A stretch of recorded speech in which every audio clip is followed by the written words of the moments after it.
host, TJ Porter. Today on our show, we have T Norville, who will talk about being an audio technician for Eye in the Sky. Welcome to the show, T. Thank you. I'm excited to start. Okay. What got you interested in Eye in the Sky? Honestly, as most things I'm interested in, it was a complete coincidence. So I originally had plans to hang out with my friends after school, right? My friend Eric, right? And then he told me, wait, turns out I have a meeting today in a club. And I'm like, I didn't want to be lonely, so I followed him to the club. It was Eye in the Sky. I thought, oh, it was a video club. It was not like any other club I've ever been in because, like, the first day I ever did, it was like a volleyball game, right? So it was after that, we chilled, and then it was like straight to action. My first day, actually, I got placed on audio. Really? That's because most people get placed on cameras on their first day, but no, those were all full, so I was placed on audio, and I killed it. I killed it. What do you do as an audio technician? So what we do up here in Eye in the Sky is my job is to make sure like the people watching at home have the same experience as like the people in the crowd or like sitting in the auditorium if we're recording a play or show, right? So things like the ball hitting the ground or the crowd roaring, those are the stuff my job is to collect. But then also the our announcers also make sure that their levels are not like so high that it's peaking and it's hurting everyone's ears. Then I also have to make sure that it's like they can be heard over all the other sounds. The audio sound that we get from that just gives you a sense of ambiance, that's our nat sound, right? So mainly the job is just it's pretty simple to start. You have the audio, you have the announcers, and you have the nat sound. And just going back and forth, making sure that they're even, everything sounds nice. Were you on Eye in the Sky last year? Yeah, I started last year. Can you tell us about what that was like? It was stressful. Eye in the Sky is a lot of stress, right? You're making a live show. But I think we got lucky this year. Honestly, our team right now is awesome. It's so stacked. We have Hannah, we have Peter, we have Brady. It's amazing. We're making it happen, you know? At first, yeah, you're gonna get used to stuff. You have to get used to stuff. It's kind of a thing where you like learn on the job. You're gonna be confused at first. You're gonna be stressed at first. I had no idea how to put together a camera. No idea. But you learn, and it gets easier, you know? How do you put together a camera? Oh, you know, You don't have to I'm not tell a us. cameraman for a reason. What's your favorite part of doing Eye in the Sky? Why? My favorite part of doing Eye in the Sky, honestly, my favorite times when I do Eye in the Sky is like when we're up here and we're like recording like a basketball or volleyball game, especially volleyball, and we're just in there. I'm doing my job. Everyone's doing their job. The show's going so nicely. And you know when this happens? It's really calm. And you know what? We get to watch the game too for free. And it's like Hannah's screaming, she's cheering for everyone. We're having a good time. That's probably my favorite part. Do you prefer to record home games or away games? Do you even have to ask? Home games, of course. I mean, it's just away games have to get a ride and all that stuff. And then also like you have to be careful because it's not your space. And doing audio when it's outside is actually pretty tough. Like normally you have to like do it on like a little. Oh God. Yeah, no. I prefer home games. Has there ever been a point in time where you've considered dropping Eye in the Sky or changing clubs? Yeah, like I said, at first it's very stressful. But you know what? Once you find your thing and you really stick to it, you make it happen, you know? The job you start with isn't going to be the job you always have. Like, so eventually you'll find your little niche. And if nothing's your niche, then that's fine. That's fine too. You can still find other jobs, you know? There's always something to do. Thank you. Are there any other jobs you do on Eye in the Sky? When I'm not doing audio, of course, I like to help out with camera people. There was a time where I did replay. There was a time where I, especially on concerts, where I do tech directing. Because something about concerts is that, well, it's a very audio heavy. Of course, it's a concert. But also, I like to get the scores. Do you know what a score is? I have to explain. Yes, please. A score is basically the sheet music of every single instrument for each piece, right? And so it's kind of like a cheat sheet, so you can know what's coming up and what's going to happen. Like say you have a clarinet solo, right? Well, I'm looking at my score. I know that's coming up, that in like 4 measures. I can count in my head. 5, well, before I count, I can tell someone, hey, camera, I want you to go to that person. I want you to capture the clarinets. Count in my head, 5, 4, 3, 2, 1, you're on. Captured in perfect timing. It's not like like a video recording where you can edit things in post-production. You have a bunch of things you can put together at a spot. No, you have to know what you're doing. And of course, not everything will be perfect. There's always going to be things you're going to miss and all that stuff, but it's nice to do. Would Eye in the Sky ever be your first recommendation if a freshman or a newbie was asking you what clubs to join? Oh, yes. Oh, yes. Especially if they're interested in tech or anything like that. I feel like getting this hands-on experience, first of all, I wanted to be a lawyer beforehand. Okay, I wanted to be a lawyer. I had no interest in audio. Well, besides being a musician, of course. I had no idea that I would enjoy it that much, you know? And I'd say not only from a techie standpoint, but also for like joining the workforce. You know, being able to get that experience, being able to say, hey, I worked as a team, we figured stuff out too. Like, especially an engineering job like this, it's hard to work with people. It's hard to get your point across. It's hard. So we have to tell each other our ideas, our different jobs we do. We have to communicate with each other what we're doing. And I'd say that would be probably kind of hard if you're trying to do that like in the future. If people take classes to learn how to do that. People take actually classes to learn the stuff that we do in this club for free. Do you feel like your communication skills have increased since you've been on Eye in the Sky? Oh, definitely. I mean, there's been some times where it's like, it's kind of not a niche job, but it's kind of like a more soft-spoken job. So not everyone knows what I'm talking about when I say, oh, it's peaking, we need to do this, we need to set a limiter and all that stuff. It's being able to calm down, express their ideas properly with their whole crew, make sure you guys are seeing eye to eye, but then also compromise. Sometimes I have these crazy ideas that I want to, like, hey, what if we capture this, that, this? What if we put a mic here and here and here and here? And it's not always going to happen, you know? Would you recommend the audio technician jobs to beginners in Eye in the Sky, or would you recommend the cameraman job? Here's what I think. I think most people would automatically get camera jobs because it's unlimited cameras. We don't have limited cameras. I mean, we do, but like people like having more cameras, you know, more options. But I'd say most of the time the order of importance is like camera people, then everyone else, then audio. But I do enjoy having other audio people, especially because right now it's kind of only me, and I'm not going to be here forever, you know? It's like passing the torch type of thing.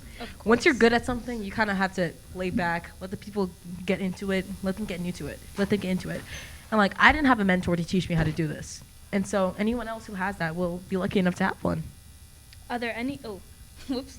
You were also part of the drama club play Puffs this year. Mm-hmm. Can you compare for us the schedule of an average day in Puffs or an average day in Eye in the Sky? I'd say Puffs is a lot more laborious. It was definitely a lot more laborious. You're going to be there for like 2 hours after school, like 3 times a day. Where Eye in the Sky, it's like maybe like once a week, twice, so or so. You know, it depends on, I think Puffs, when it comes to acting, you have to go all in. When it comes to Eye in the Sky, it's like some things you can miss. You're not going to get in trouble for. You're never going to get in trouble. You can also choose how involved you want to be in. We have other stuff we do besides stuff that we have on our script. And of course, you get community service points for all of it. But like sometimes there'd be like, keep going. You get home really late often too. And other times it'd be like, hey, I can go to this one if I want to, or like, it's a pretty chill week. I don't have anything to do. Let me go check out what Eye in the Sky wants. How late do you get home on an average Eye in the Sky day? I'd say around 10ish. Of course, like, you can get home earlier or later, I guess. I mean, no one's forcing you to stay, you know. But it's like after wrapping up, cleanup time, having time to debrief, 10ish is about fair, especially because I live kind of far away. Thank you so much, T, for letting me interview you today. I think I might even join Eye in the Sky after today's episode. This was, for Canton Community Television, this was TJ Porter. Thank you for watching. Bye. Our crew today is TJ Porter as the host, Sam Siegel, Connor Moore, Aiden Martinetti, Donovan O'Connor, and I'm Marcus Serjani. Thanks for watching. Boy, it's awfully cool out here. But you know what's even cooler? The Student Station on Canton Community Television.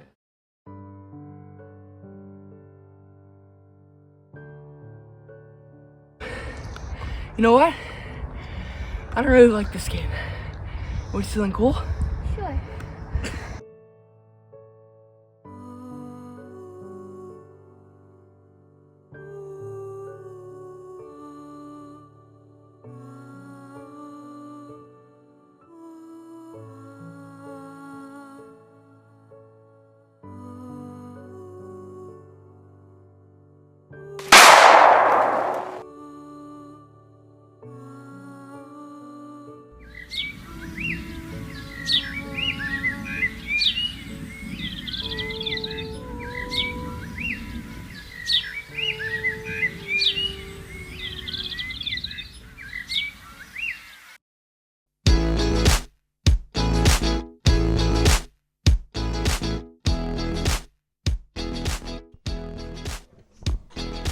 This program is brought to you by Canton Community Television. Now, from the television studios of Canton High School. Welcome to the Dog Pound. I'm your host, Travis Thomas. Today on our show, we have basketball captain Anthony Diletizia, who will talk about this upcoming season. Anthony, welcome to our show. Thanks for having me, Travis. How's your day going? My day's going pretty good, you know. All right, so to begin, Anthony, tell us why you switched from the sport of hockey to play basketball.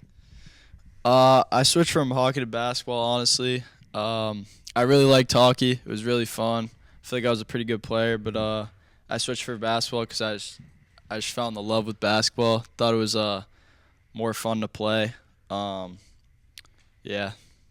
You know, being a really athletic person, did you take any of your hockey skills over to the game of basketball? Hockey skills, I'd probably say conditioning's a big factor in that.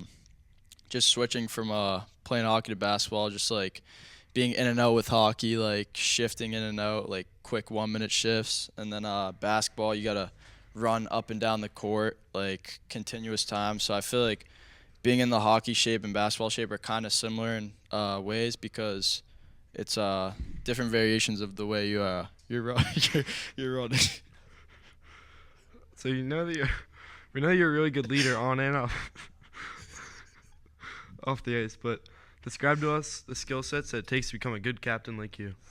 You know, Coach Kaiser, I feel like he saw like leadership in me last year when I was a junior. Like the starting role I had. Zaza was a great leader, so he showed me a lot of things. And then this year, I feel like I've been doing pretty good so far. And yeah, we've been putting in a lot of work in the off season. Been telling the younger guys to like go to the gym and stuff. Yeah, it's been going good. What have you guys done this off season other than just working out?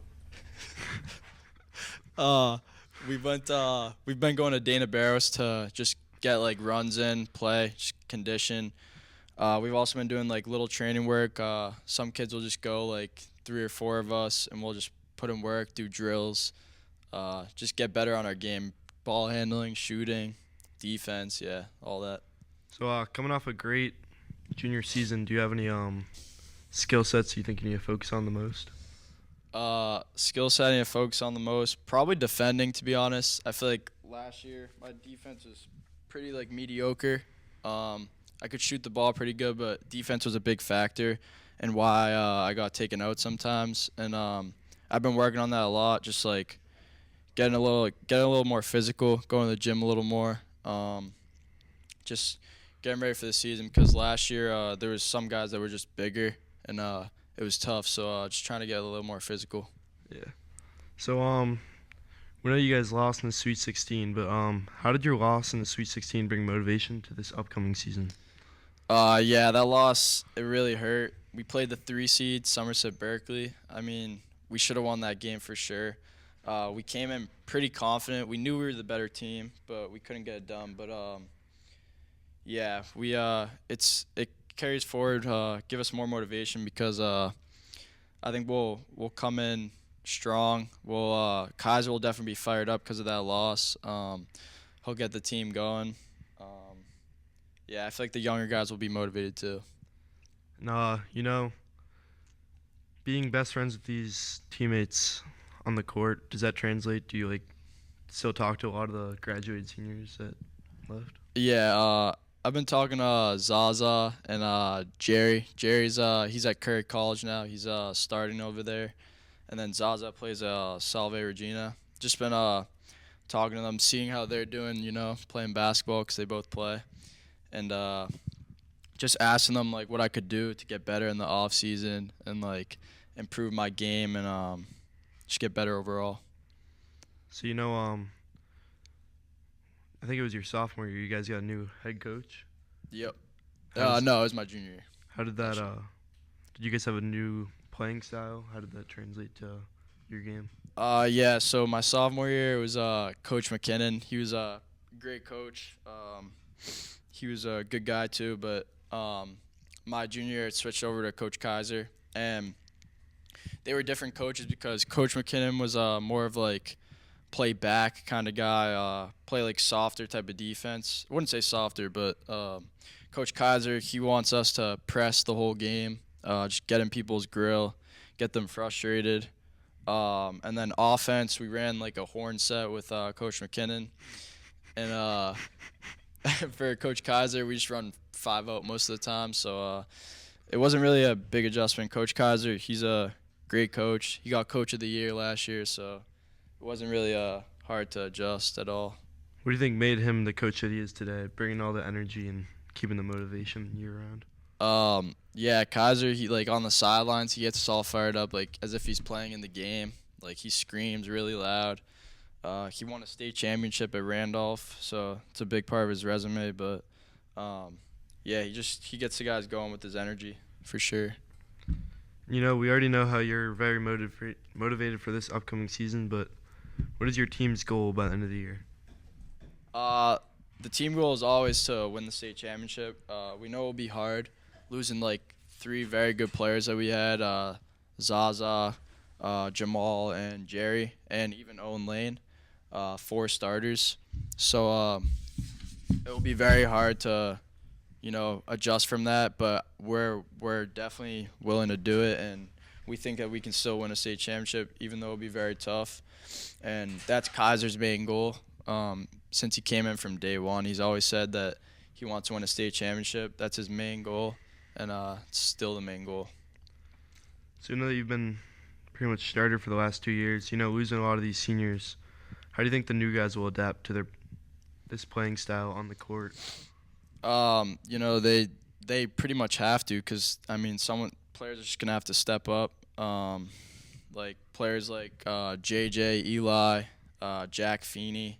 They've all been in the gym. They've been putting in work. Vlad, Chris, all those type of guys. They've been trying to get better and work on their game, to be honest. And they know it's a big step because we lost a good amount of players. But I think they're willing to step up and just take advantage of the opportunity. When you came into the sport of basketball, did you know right away that you wanted to be a point guard, or? I don't really care what position I play, to be honest. I kind of like playing shooting guard a little better, just because I like to catch the ball on the wing, not bring the ball up most of the time. But I could really play either position. But this year I'm looking to play shooting guard a little more. Just my teammates just bring up the ball and give it to me on the wing, and then I can just go from there. Is there any position that you think is the most important, and if so, how? Most important, I would say all positions are important, but this year I'd say that for us the center position will be the most important because we lost Jerry, which was like 6'4". He was very physical, and he was a big part of our wins last year. So Jack Feeney, Miles Jareb, they'll have to step up. They'll have to be physical, strong, get rebounds, get points, just like Jerry did. So I think center is a big position for us because we're kind of small this year, but we're just gonna have to be a gritty team, work around it. Do you have any tips for the kids that don't play as much, just to keep them motivated and always help congratulate the team after big buckets? Yeah, my sophomore year, I got a pretty good amount of playing time, but sometimes I got benched. At the start of the year, I was the 6th man. And then my coach, Coach McKinnon, he benched me a little bit to, just keep me motivated. So I want to earn that spot back, and I did earn it back. So, whoever's not playing, you gotta earn your spot. In practice, all the coaches are looking. That's really what they evaluate, in practice, and if it translates into the game. But if you're willing to work hard and just give 100% effort, I feel like you'll be fine. One of the best things about home game is your own student section. What are your thoughts on playing against other team student sections when they try and chirp you? Last year I had a couple altercations with a couple student sections, Foxborough, Mansfield. They all talk a lot, but you just gotta use it as motivation, to be honest. And I feel like that's what we did most of the time, especially Stoughton. We always get chippy with them, always talk, but we got the upper hand on them. But when you're trash talking to other teams, if they start, you just gotta use that as motivation and play better. Do you guys have any major rivalries? Yeah, I'd say Stoughton's number one for sure. We've always had a rivalry with them. I mean, every sport. I feel like basketball, football, probably not hockey, but all the other sports. We saw them twice last season. We lost the first one, which we should have definitely won, but we played really bad, and we were really looking forward to play them the second game, and we got the upper hand in Stoughton. That was a really good game. And then we got lucky to see them in playoffs, and we were really excited for that matchup. We knew what we had to do. We just had to play hard, play very physical defense, and don't let the crowd get us into it that much. Follow the crowd, just play our game, and yeah. All right. In the Sweet 16, how was it feeling right when you entered the court? What was the atmosphere like? The atmosphere, it was definitely different from the first round. First round was pretty packed in Canton, but in Somerset, Berkeley, it was just definitely a different environment. It was a pretty bigger gym, I feel like. The crowd was definitely louder. But walking into the gym, I thought we were going to win 100%. I thought we were a better team, but we didn't, so. Other than the loss, what are some of your biggest accomplishments that you're most proud of in the past 4 years? Biggest accomplishment, probably just being a part of the team last year. I feel like the last year's team was probably one of the best teams for basketball to walk through Canton, Yeah. So just being a part of that team, starting on that team, I feel like it was really fun. Just the chemistry we all had. We really had fun with Coach Kaiser. Yeah. This year you got named captain for your basketball team. Do you think that role is much bigger than the previous ones you've had? Yeah, the captain role is definitely the biggest. Me, Wes, and Derek, 3 captains. Derek and Wes, they're great leaders. We'll all be looking forward to leading the younger players, the juniors, sophomores, maybe even freshmen, just to show them, because eventually some of them will be captains. So just just show them what it's like. Yeah. And what advice have you taken from your captains in the past? Honestly, advice I've taken probably just to play good defense. Just play our game, to be honest. I feel like Zaza was definitely the best leader last year. He showed us a lot. He kept us together. We had times where we would argue and get into little scuffles, but he would lead us through it and tell us it would all be good, and he would show us. But yeah. How do your teammates and coaches describe you as being a good captain? Coach Kaiser, one of the reasons he named me captain is because he thought I brought a lot of energy last year, which was really good for the team. He thinks energy is a big thing with any team when it comes to playing defense, talking up your teammates, telling them if they made a mistake. He says that you have to be coachable, which I feel like I was pretty coachable last year. Same with Wes. Wes didn't get a lot of playing time last year in some moments, and he was pretty mad about it, but he stuck with it along the way, and eventually he got bigger minutes towards the playoffs, and that's why Kaiser thought he was a great leader for captain. And Derek, he didn't really play at all last year because he got a back injury, but he stuck with it towards the end of the season, and even on the sidelines, he'd always bring energy, and he'd get our team going sometimes, so that was a big thing. What advice would you give to someone that has never stepped on the court? What's your biggest goal? What's your motivation? What's the atmosphere like? Someone who's stepped on the court, I'd probably say, I don't know, just bring a lot of energy if you've never stepped on the court before. I mean, that's a big thing. Yeah, play good defense. All right. Thank you, Anthony, for being here on our show today. We wish you and your teammates a strong season ahead. From Canton Community Television, I'm Travis Thomas. Thanks for watching.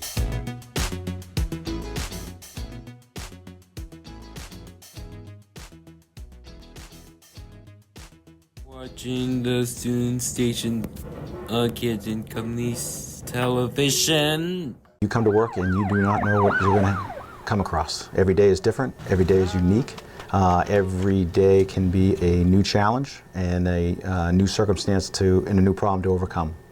I think the hardest things about being a firefighter are seeing people when they're having a bad day. So, generally people call when there's some type of an emergency, and a lot of times you have to deal with people who are really badly hurt or very sick.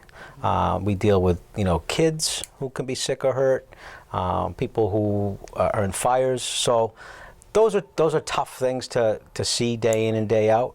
But the good news is that when you help somebody feel better, get better, then that's kind of why we do the job we do.